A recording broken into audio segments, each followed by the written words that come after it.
It's October 29th. Most of us got up in the morning to go to Amazon and or over to Newegg or to Nvidia to look at the 3070s, only to find out that what we had predicted was that there would be numerous cars available for everyone to pick up. The huge surge occurred and the buyout happened with the 3080s and the 3090s. We were supposed to have great luck in getting one of these new 3070s. Unfortunately, the same thing that happened with the 3080 and 3090 release happened this time with us. Now, there's a lot of reasons why this may have happened, and one of the reasons I suspect is number one, demand was more than Nvidia had really anticipated. This happened with the 2000 series as well.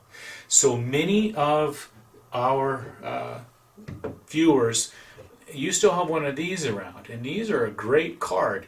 Basically, you're looking at the 1060. A lot of us are still using, some of us are still even using the 900 series for NVIDIA, and you're able to get away with most of your gaming, most of your work. However, this just seemed like a deal too good to pass up, and I suspect that NVIDIA knew that, but they just didn't have a way to produce because of what happened with COVID.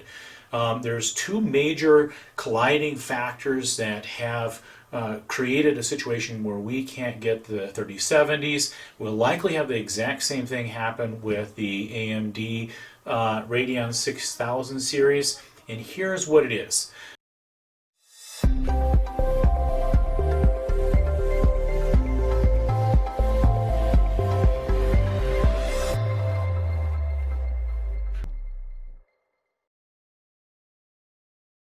Number one, back in January of 2020, when this began, our year began, obviously we had COVID beginning in China. Most of our manufacturing was disrupted at that point in time.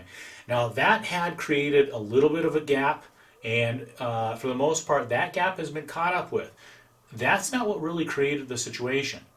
What really created the situation is twofold. There was a small segment of society who are the individuals are still living at home, maybe in that 18 to 25 range, and now they've got all this extra money. They qualify for this extra cash that's coming in. They've been sent home or asked to go home and start working on their computer and doing their work from home. So what do you do when you got nearly $4,000 to $5,000 coming in extra? And you're asked to go out there and do most of your work from a home computer. You do what most of us would have done, and that is you go and buy your video cards. You put a lot of investment inside of your computer, and that, I believe, is the first factor that contributed to this. So as we move closer into September, there's an anticipation that things may shut down again. That creates another reason why individuals may want to be purchasing these cars. Number one, if we shut down again in the US, it's going to require people to stay home again. We're going to be going in again to the darkest of the months. There's not a lot to do outside. So what do you do when you're sitting at home and nothing else to do? Well, you pick up your favorite game and you start playing. And I think that's what most people are anticipating. Secondly, if you're like me, I had a 1060, I've got a 2070. I love these cards, they're great. They're just at the peak of being pushed to their limits. This right here is a deal, it was too good to pass up. When Nvidia said that their 370s would be as equivalent of their 280 Ti's, that when you saw them on eBay, they were at $1,200 for a moderately used one, and that price hasn't changed, just so you know. It was, for us and for most of us, that was a huge deal. And I think that's the second part of this whole equation of why we've had such a huge demand push, is that you've got essentially the generation of gamers and or individuals or enthusiasts who've spent a good portion of their time waiting for that next big thing, and it finally came. Now, not only do we get that with NVIDIA, but then we also get the hype that came in with AMD, and that is also incredible. So we're looking forward to this new AMD. The hype was about NVIDIA slash costs being able to give us a card that was equivalent to their top tier only a year and a half ago. That was huge. And so it's no wonder that you had all of the scalpers jump on board going, it's worth going in there because that demand is still there. It's not going away. The only thing that's going to ease this is number one, NVIDIA and AMD getting cracking and starting to produce more cards and producing. Now they're going to be very careful because they've got another generation that's going to be announced next year. So they want to keep the demand high. They want to keep those cards still that they have in the 2000 series or AMD's 57X. They want those cards to still be sold. They still have quite a few in the market, and they're still out there. Now, what do we do from this point forward?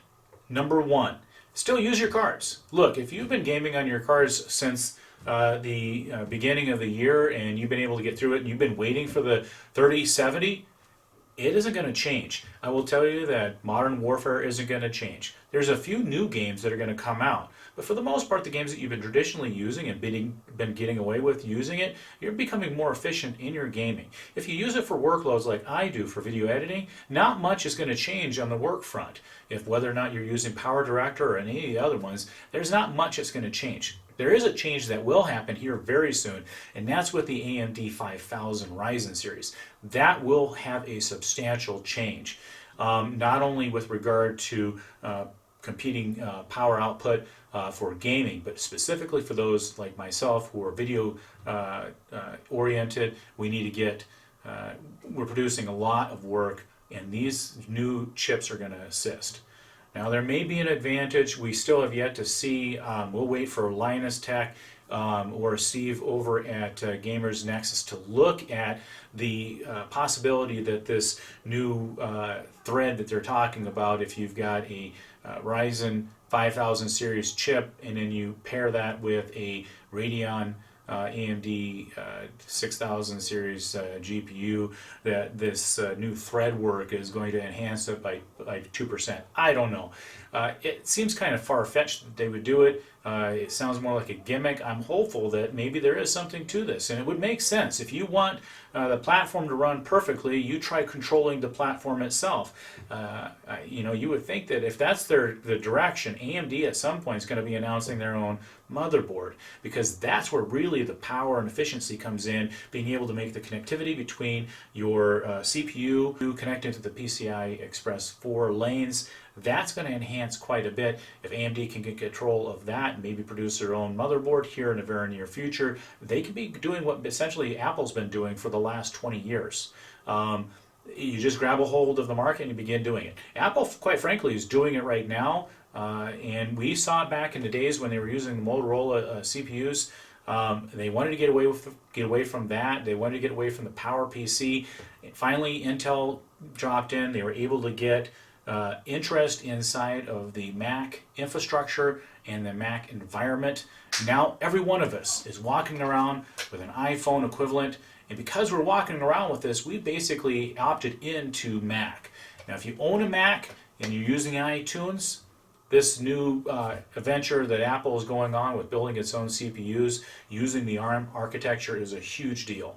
And I don't want to get into that right now, but I do see that this may be the beginning of AMD looking to see if they can control their own environment, and by pairing both the GPU and the CPU, it makes sense. That's the only reason why they would have bought ATI in the first place, is to be able to have that advantage. Intel can't claim that. Intel had to work with NVIDIA. They've got their own GPUs out that are coming out here very soon. We'll see whether or not those dedicated GPUs are even worth looking at. It's been a dismal failure from Intel on that side, and quite frankly, they don't need to worry about GPUs. Intel builds beautiful CPUs, and they have been for a while. So in the meantime, what are we going to be looking to do? Number one, still build your computers. Still build them. I would not go to eBay. Don't pay extra for those brand new 3080s. You're paying more than those cards are worth. The only reason that NVIDIA set those cards at $699 for the 3080s is because they believe that that's what that card's worth based on what they've already done for the increase in price. That's not what it costs to produce that card.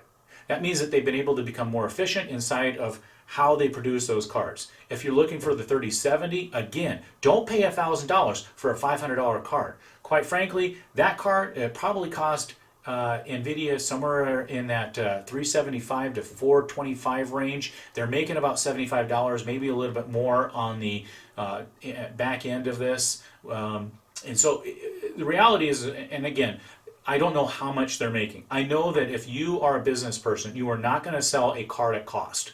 That's just not going to happen. So they are making money, and if they're selling it at $4.99, they've already got their profit put into their card. So if you go on eBay and you buy these 3070s, you're paying a substantial amount for a card that's not worth $1,000. It's just not. And at some point here in the very near future, NVIDIA is going to get those chips out, and those chips are going to end up inside of some of your favorites. EVGA for me, I like EVGA not only because they produce decent cards, but I like for the fact that they've been trying to avoid the scammers, the scalpers, and these bots have been going out there and buying it. You want to hear more on it, look at Jay's 2 cents. He'll talk about that a little bit. The big thing is that if you're looking at getting a new computer built, try looking back at that 1060 card range. If you're looking to build a new computer, look at the 1060s. They're still a great GPU. They're still great cards. They'll effectively do what you need to do if you're building it for, let's say, for example, for work product or work production. The other cards we'll be looking at right now are the 1650 Ti's. Still kind of high. In fact, if you look at right now on Amazon, those cards haven't gone down, even in the first generation for NVIDIA's GTX. That tells you a lot. Demand is still high, and people are still buying, even at incredible prices. Though that first gen shouldn't be, quite frankly, I bought these cards at $125, no more than, well, 12 months ago. And if you can buy that at 12, and now these cards, brand new, are running at that $250, $300 range, they're not worth it.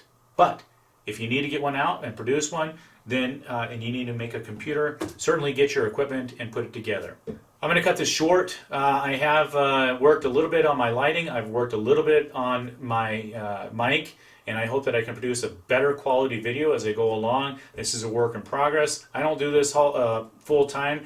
EVGA is not paying me. Intel is not paying me. I would love to say Asus was paying me, but they're not. With that, I'm going to go ahead and end this. I'll give you more information as we find out. I would just, right now, word of caution, don't go to eBay. Do not buy these video cards, the 3070s or the 3080s, unless you're paying only like $100 more for the card, because they are not worth that.